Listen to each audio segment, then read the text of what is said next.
징기스칸이 세운 몽고 제국은 로마 제국보다 2배나 땅이 더 컸습니다. 로마 제국보다 영토가 2배나 더 넓었습니다. 근데 징기스칸이 후예들에게 남긴 말이 있습니다. 그것은 성을 쌓는 자는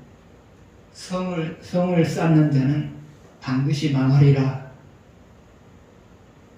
성을 쌓는 자는 반드시 망하리라. 그런 말을 남겼어요. 여러분, 고대 사회에서는 나라를 지키려면 성을 쌓아야 되잖아요. 그게 원래 보편적인 거예요. 근데 징기스칸은 그것과 다르게 자기 후예들에게 성을 쌓지 말아라.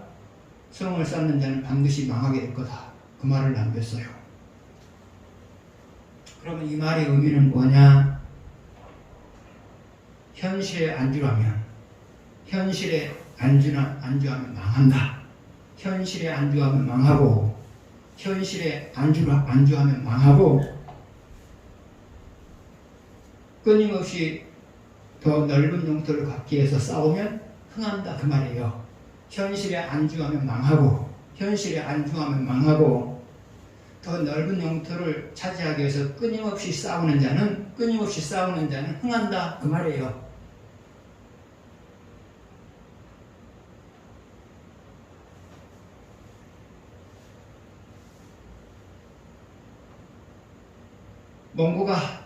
몽고 제국이 망한 이유가 바로 여기 있어요. 성을 쌓았어요. 그리고 황제들이 안주했어요. 그래서 망해버린 거죠.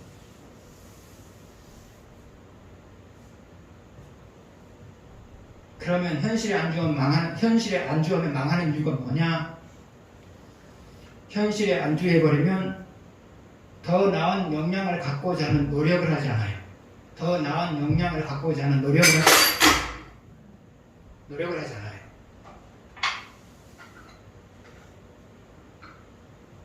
그리고 현실에 안주하면 남는 시간 동안 쾌락을 위해서 시간을 보내요.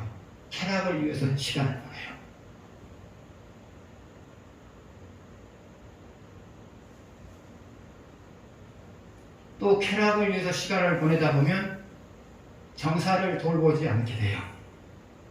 그러다가 꾸준히 역량을 기르고 있는 주변국에 의해서 망하는 거예요. 그래서 현실에 안주하면 그래서 망하는 거예요. 황제가 현실에 안주하면 그래서 망하는 거예요. 그러나 끊임없이 영토를 넓히고자 전쟁을 하는 황제는 망하지 않아요. 왜요? 끊임없이 자기 역량을 개발하거든요. 끊임없이 더 나은 역량을 갖고자 노력하거든요. 그러니까 망하지 않아요. 근데 여러분 역시도 마찬가지예요. 현실에 안주하는 사람은 삶이 갈수록 나빠져요. 그러면 현실에 안주한 사람의 삶이 갈수록 나빠지는 이유가 뭐냐?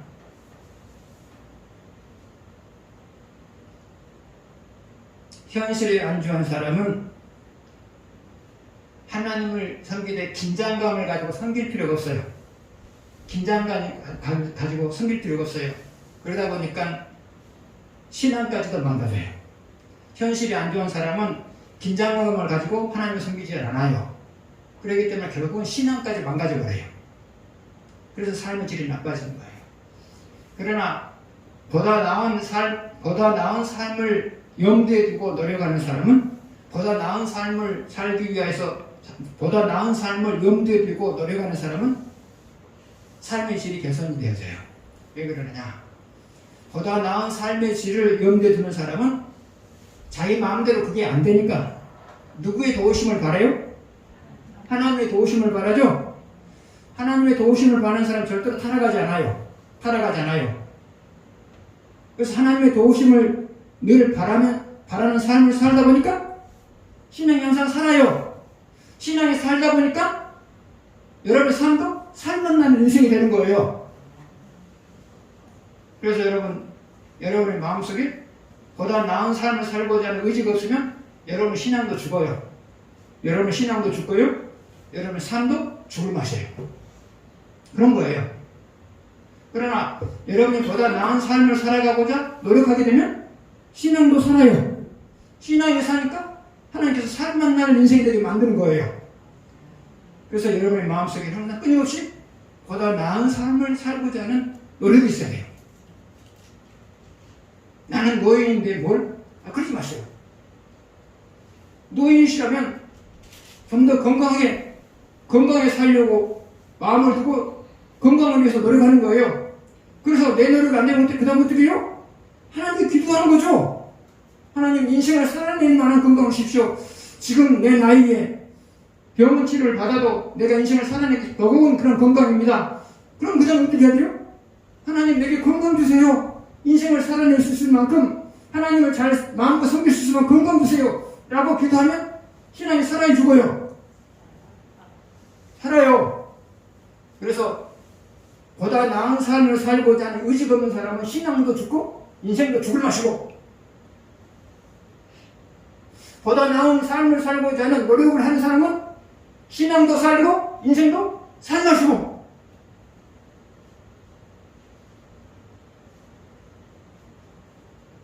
그래서 여러분 이 시간에도 보다 나은 삶을 꿈을 꾸십시오. 그리고 그 꿈을 이루기 위해서 부단히 노력하십시오. 노력하시고 안 되면 그 다음 어디 가시고요? 기도하시라고요. 그러면 신앙도 살고 인생도 살 맛이고.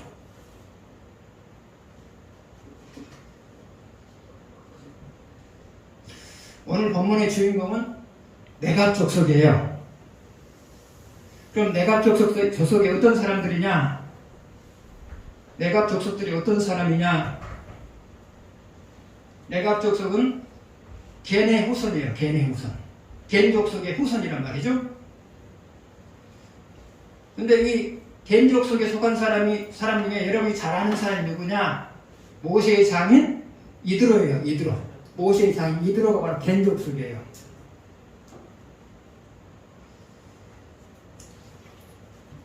그런데 이 레갑 족속은 이스라엘 민족이 아니에요. 그런데 이스라엘이 출애굽에서 가나안 땅까지 오는 과정에서 이스라엘 민족과 광야 생활하는 동안에 합류한 사람들이에요. 이민족이에요. 그런데 광야 생활하는 동안에 합류를 했단 말이죠. 그리고 이스라엘 민족과 함께 가나안 땅에 들어와서 살았어요. 그런데 중요한 것은 이스라엘 민족보다 훨씬 더 하나님을 잘 섬겼어요. 이게 특별한 부분이에요. 이방인이에요. 근데 이방인 이스라엘 민족 하나님의 선민 사이에 끼어들어서 살았어요. 그런데 하나님 선택한 민족보다 이 이방인들이 훨씬 더 하나님을 잘 섬겨요. 이게 바로 내갑족속의 특징이에요. 오늘 본문의 내용은 그래요. 내갑족속의 경건한 삶을 통해서 유다인들의 이스라엘 민족, 하나님이 선택하신 선민인 이스라엘 민족을 부끄럽게 만드는 내용을 담고 있는 것이 오늘 본문이에요. 한마디로 말하면 니네는 내갑족속 좀 닮아봐라. 그 내용이 바로 오늘 에레미야 35장의 내용이거든요. 니네들 내갑족속 좀 닮아봐라. 이것이 바로 35장의 내용이란 말이죠.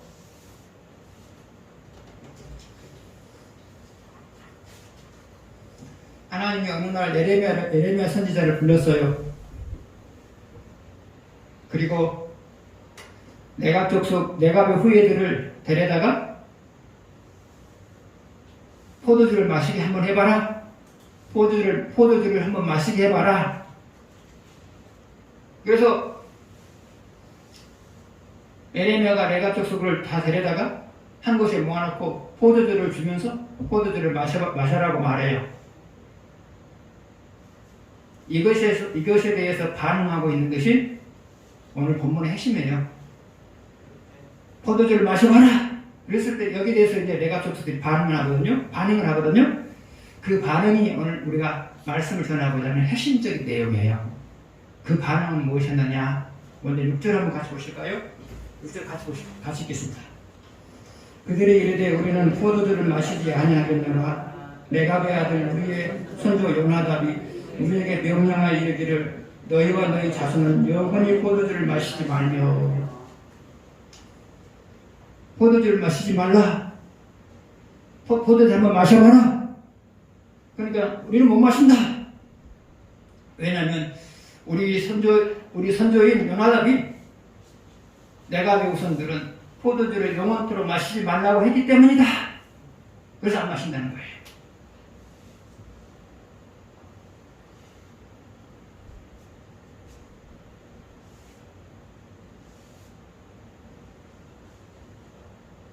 그러면 요나답이 후손들에게 너희들은 영원토록 포도주를 마시지 말라라고 말한 이유가 뭘까요? 그것은 경건한 삶을 깨뜨리지 않기 위해서였어요. 경건한 삶을 깨뜨리지 않게 하기 위해서였어요. 여러분, 포도주 마시면 조금 마시면 취해 안 취해요? 조금만 마시 취해요? 안 마셔갖구만. 포도주는 조금 마시면 안 취해요. 안 취해요. 근데 실수나 죄를 짓는 것은 언제 그래요?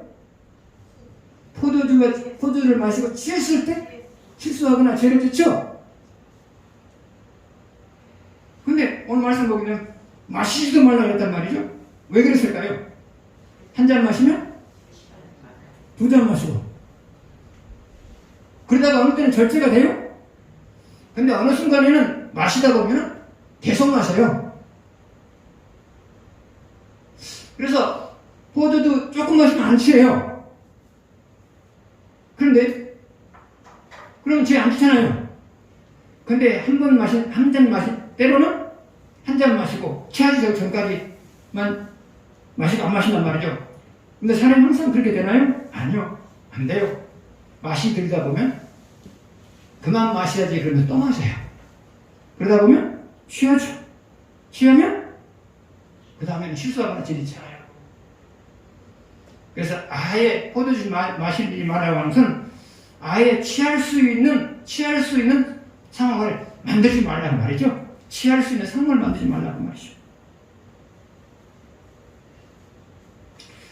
지금은 뭐라고 할 수 없지만 그 당시에는 포도주 마시는 게 죄가 아니에요.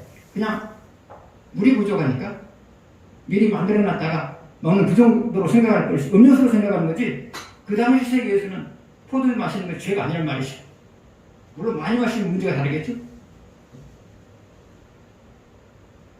여러분도 살다 보면 이와 유사한 상황들이 있어요. 그 행동이 죄는 아니에요. 그 행위가 죄는 아니에요? 죄는 아니에요. 그런데 그 행동을 하다 보면 결국은 잘못하면 죄를 지을 가능성이 있을 때가 있단 말이에요. 죄를 지어버릴 수 있단 말이죠. 그 행동 자체는 죄가 아니에요. 그러나 그 행동을 하다 보면 자칫 잘못하면 죄를 지을 가능성이 있단 말이죠. 그러면 여러분 그 행동을 아예 하시지 마셔야 돼요. 아예 하시지 말아야 돼요. 구체적으로 말하면 다음과 같아요. 무엇인가를 보는 것은 죄가 아니에요. 무엇인가를 보는 것은 죄가 아니에요. 그런 게 보다 보면 죄를 지을 수가 있어요. 어떤 것을 보는 것은 죄가 아니에요. 그런데 그것을 보고 있다 보면 자칫 잘못하면 죄를 지을 가능성이 있어요. 그랬을 때는 아예 보지 마셔야 돼요. 여러분, 하나님이 아담과 하와에게 선악과를 따먹지 말라고 했죠? 안 따먹으려면 안 따먹기 위해서 가장 좋은 방법은 뭐예요? 안 보는 거죠. 안 따먹기 위한 최선의 방법은 안 보는 거예요. 근데 하와가 힐끗힐끗 쳐다봤단 말이죠. 힐끗힐끗 쳐다봤단 말이죠. 쳐다보니까 먹음직스럽더라고. 먹음직스럽단 말이죠. 그걸 따먹은 거예요. 보는 것은 죄가 아니에요. 선악과를 보는 건 죄 아니죠? 따먹은 것이죠? 그러나 보다 보니까 결국 어떻게 됐어요? 따먹었어요. 여러분 역시도 마찬가지. 그거 보는 것이 죄가 아니에요. 보는 것이 죄가 아니란 말이죠?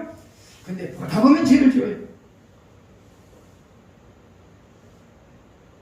그런 것도 우리 주변에 많죠? 보는 것은 죄가 아니에요. 근데 보다 보면 죄를 지어요. 그럼 어떻게 해야 돼요? 죄가 안 지려면 죄를 지을 가능성이 있으면 안 봐버려야죠. 피해버려야죠. 두 번째로, 거기 있는 것이 죄가 아니에요. 근데 거기 있다 보면 죄를 져요. 그럼 어떻게 해야 돼요? 죄 안 지려면 안 가야죠. 안 가버려야죠.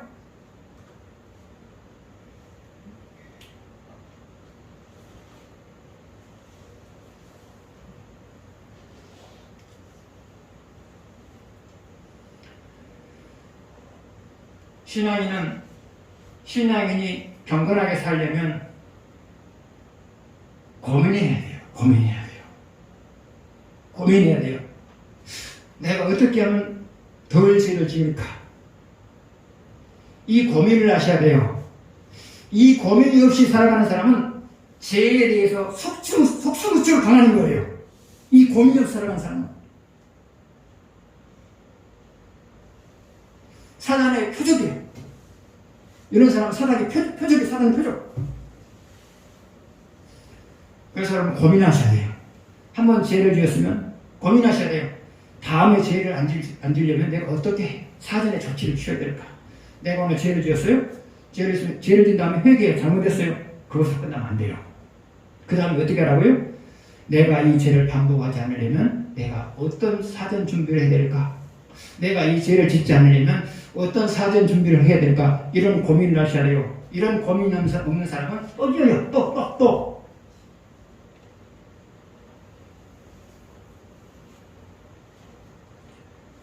고민하는 사람. 어떻게 하면 죄를 짓지 않을까?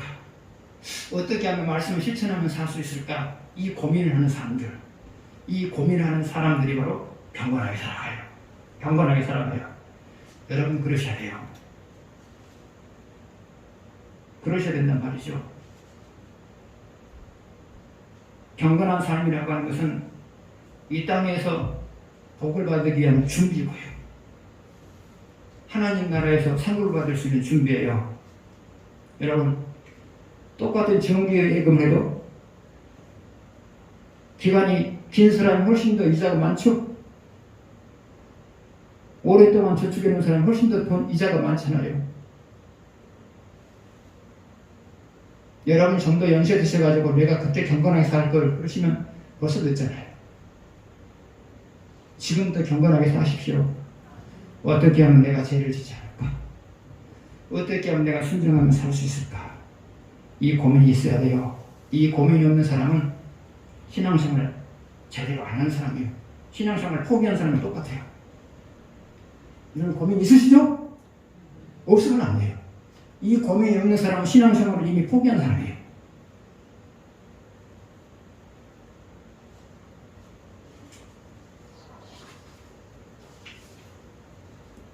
실제 보겠습니다. 같이 읽겠습니다. 너희 집도 짓지 말며 파종도 하지 말며 포도원을 소유하지도 말고 너희는 평생 동안 장막에 살아라. 그리하면 너희가 머물러 사는 땅에서 너희 생명이 길리라 하였습니다.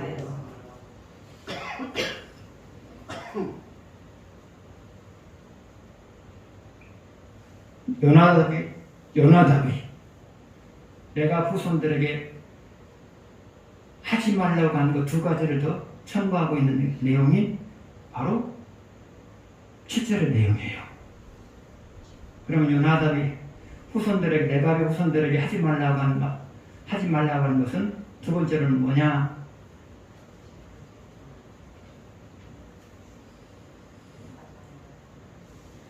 포도원도 같이 말며 파동도 하지 말며 밭을 갖지 말아라. 포도원도 갖지 말고 밭도 갖지 말고 그 다음에 파종하지도 말아라. 이것이 두 번째 하지 말라는 거예요. 이것을 달리 표현하면 뭐라고 말할 수 있을까요? 농사짓지 말아라. 농사짓지 말아라. 농사짓지 말라고 하는 말은 다른 말로 표현하면 한 곳에 정착하지 말아라 그 말이죠. 농사지면 정착이 되잖아요. 그죠? 농사 지으면 밭도 있고 포도원도 있고 농사 지으면 그것이 정치하게 되잖아요. 그러니까 농사 짓지 말라는 말을 달리 표현하면 한 곳에 정착하지 말아라 말이죠. 한 곳에 정착하지 말아라. 한 곳에 정착하지 말아라.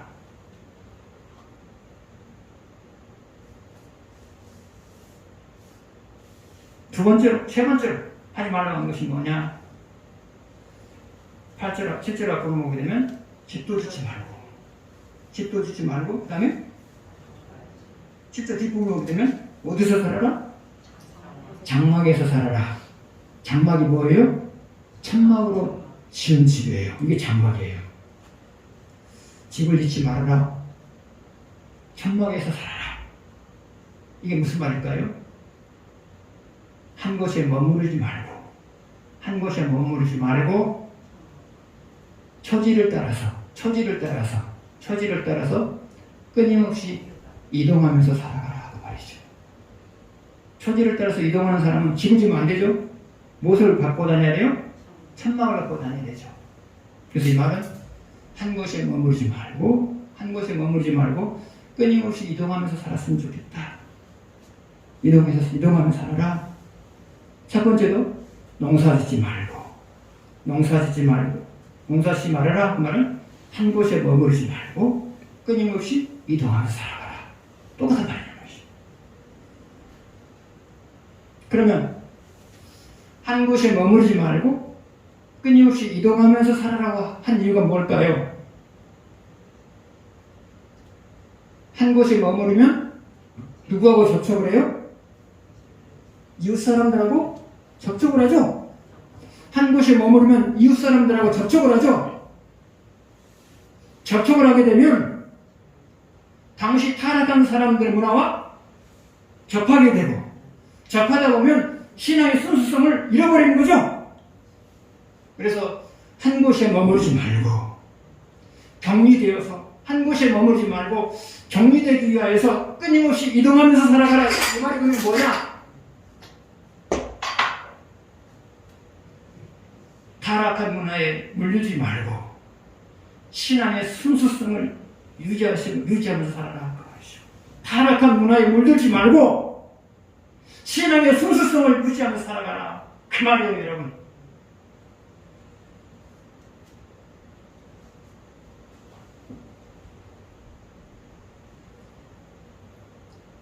내가 외국 선들은 선조의 이 말을 지켰어요. 포도주도 마시지 않고 끊임없이 이동하면서 새로운 천막을 또 설치하고 거기서 살고 이런 불편함을 감수하면서 살았어요.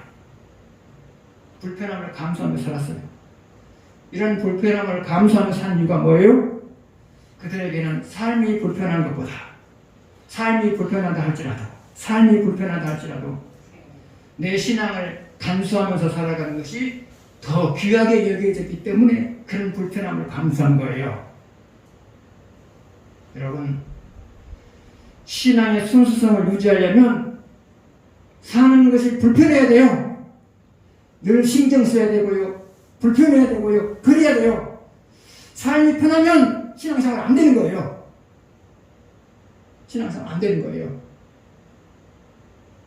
하나님 때문에 늘 불편해야 돼요. 불편해야 신앙이 살지. 내 편한 대로 살아보니까 신앙이 다 죽어버리잖아요.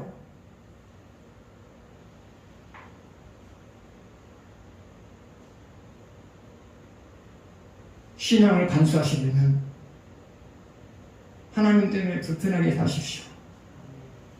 하나님 때문에 불편하게 사시는 게 있습니까?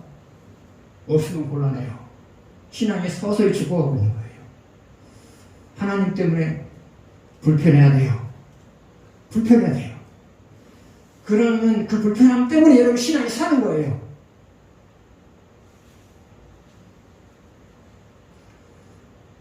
여러분은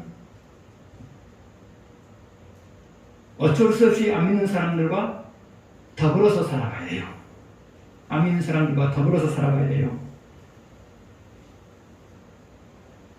내가 쫓겨서는 살 수가 없어요.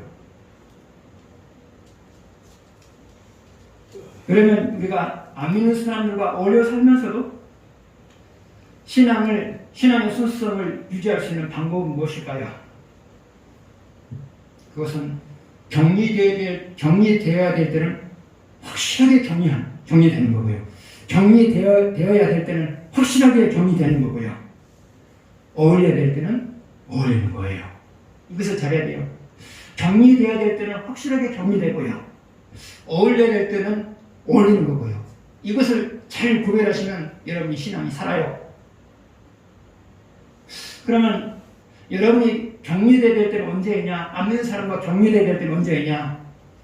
첫 번째로는 하나님께 예배를 드릴 때예요. 하나님께 예배를 드릴 때예요. 그런데 여러분이 하나님께 예배를 드려야 될 때임에도 불구하고 안 믿는 사람과 격리되지 못했다. 그럼 신앙 죽어요. 왜 죽어요? 불순종하고 있거든요.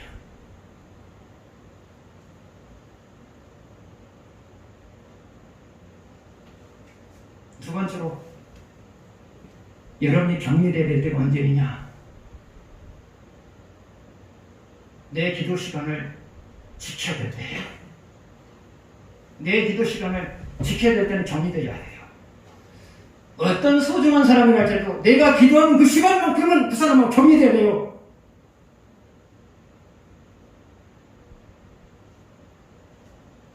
격리되지 아니하면 그 시간에 죄 짓고 있어요. 왜요? 기도해야 될 시간에 기도하지 않냐는 것은 불순종한 것이에요. 불순종하면 어떻게 돼요? 죄를 극복할 수 있는 힘이 없어져요. 죄를 극복할 수 있는 힘이 없어져요. 그래서 죄를 짓는 거예요. 그래서 여러분이 기도해야 될 그 시간만큼은 안 믿는 사람하고 철저하게 격리되어 있어야 돼요. 아니, 안 믿는 사람뿐만 아니라 여러분이 사랑하는 사람하고도 격리되어 있어야 돼요. 세 번째로 여러분이 격리되어야 될 때가 언제이냐? 하나님이 나로 하여금 봉사하기를 바랄 그때예요. 하나님이 나로 하여금 봉사하기를 바랄 그때예요. 이때 격리되지 않으면 어떻게 되느냐? 그 시간에 죄 짓고 있어요. 왜 그러느냐? 불순종했기 때문에 죄를 극복할 수 있는 힘이 없어요. 무기력해 계세요. 죄 짓는 거예요. 저 역시도 마찬가지예요. 기도해야 될 때 기도하지 않으면 그 시간에 죄 짓고 있어요. 봉사해야 될 때 봉사하지 않으면 그 시간에 죄 짓고 있어요. 왜 그래요? 목사도 아무것도 아니거든. 순종할 때 목사지. 불순종할 때 목사도 아무것도 아니거든. 불순종하면 왜 죄를 짓는다고요? 죄를 극복할 수 있는 힘이 사라져요. 그래서 여러분, 예배 드려야 될 때 꼭 예배를 드십시오. 여러분의 기도 시간은 반드시 찾아서 기도하십시오. 하나님이 봉사하기 바랄 때는 모든 일을 제쳐놓고 봉사하십시오. 그러면 신앙이 살아요. 안 그러면 죽어요. 사람 별거 아니에요.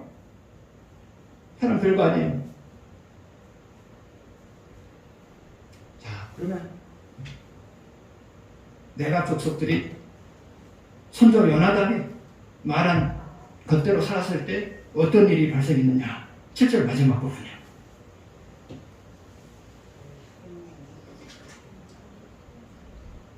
너희가 머물러 사는 땅에서 너희 생명이 길리라.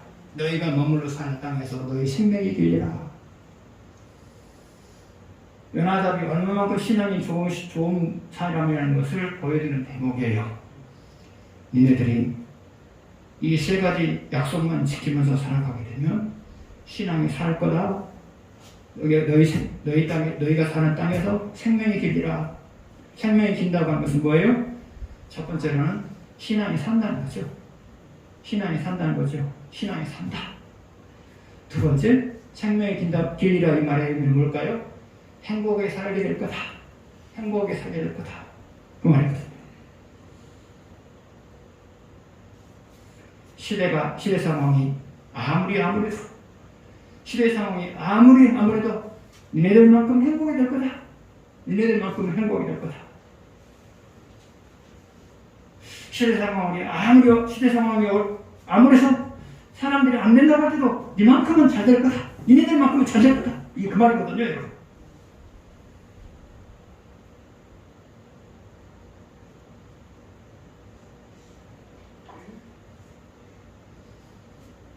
신앙을 살리고자 노력하십시오. 신앙을 살리기를 원한다면 격리돼야 될 때 격리되십시오. 그것이만이 유일하게 신앙이 살 수 있는 길이에요. 여러분, 신앙이 살면 내 안에 기쁨이 있어요. 신앙이 살면 내 안에 기쁨이 있어요. 신앙이 살면 어떤 상황에서도 내일에 대한 자신감이 있어요. 내일에 대한 자신감이 있어요. 신앙이 살면 좋은 일들이 반복해서 나타나요.